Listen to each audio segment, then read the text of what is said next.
friends, it's Tim and Helen with Wine About Real Estate, and today we want to talk to you about closing costs and common fees that you will find in closing costs when you're getting a loan.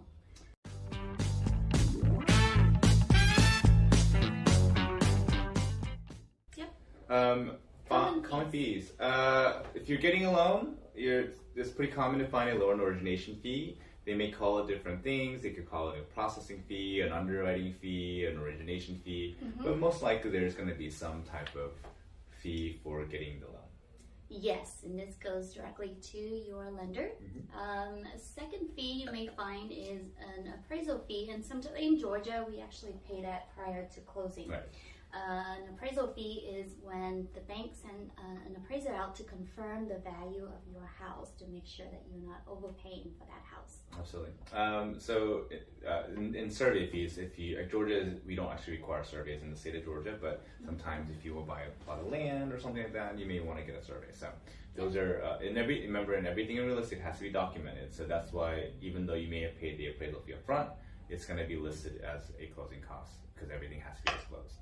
Yep. All right. And title insurance. Yes. Title insurance is important. So the lender, if you get a loan, is going to make you buy lender's title insurance. But owner's title insurance is an optional product in Georgia. But title basically protects you from any future claims that someone has owned your property. We actually had a case where the son-in-law, or whatever, a family member had forged his uncle's signature and actually sold the house. He whoops, and the uncle comes back and he finds that he has no house. So the buyer's title insurance actually protected them, and the two insurance companies kind of fought it out. But yeah, that's very, very important. There is more title, there's more deeded property in the state of Georgia than there is property. So some people own property that they may not own. So title insurance is very important. It's very cheap. It's a one-time product. So make sure to get it. Yes. Next one. It's like when you're buying a car, you buy car insurance. When you're buying a house, you need homeowner's insurance. And that will be added to your closing costs. Absolutely. Next is PMI. Yeah. So a lot of people do ask, why, if you don't put down 20%, what is this private mortgage insurance? What is this PMI? Yeah. So you don't have to put down 20%, you guys. That's a misconception. A lot of our clients don't. A lot of our clients do the 3.5% down or 3% down, 5% down. But just know that you do have to pay private mortgage insurance. It's basically the lender is going to make you buy PMI. It's going to make you buy PMI.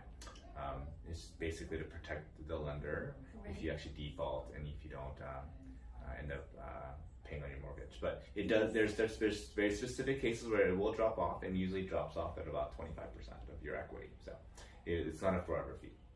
Talk to your lender about that. Absolutely. And talk to your lender about mortgage points too. Points. So that is the discount points, right? So people don't know what that. Everyone thinks it's points. So what we call points is basically a percentage. If you get a special rate, you can either get money back. We had a client that actually opted to get a little bit of a higher interest rate and got money back from the lender. We have clients that actually pay for the interest rate. So when you look at interest rates, when you go online, everyone's honoring it. There's all these great fees, but on very small print, it'll say how many points it is. That means how many percentage of what's the cost of getting that mortgage rate.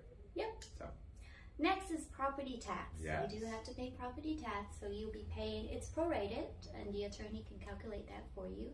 But it's going to be from the closing date towards the end of the tax period. Yeah. So the seller will reimburse you, or if you're the seller, you're going to have to reimburse the buyer, depending on when it is. And if you're the buyer, you're going to get money from the seller. So it will be prorated out, so don't worry about that.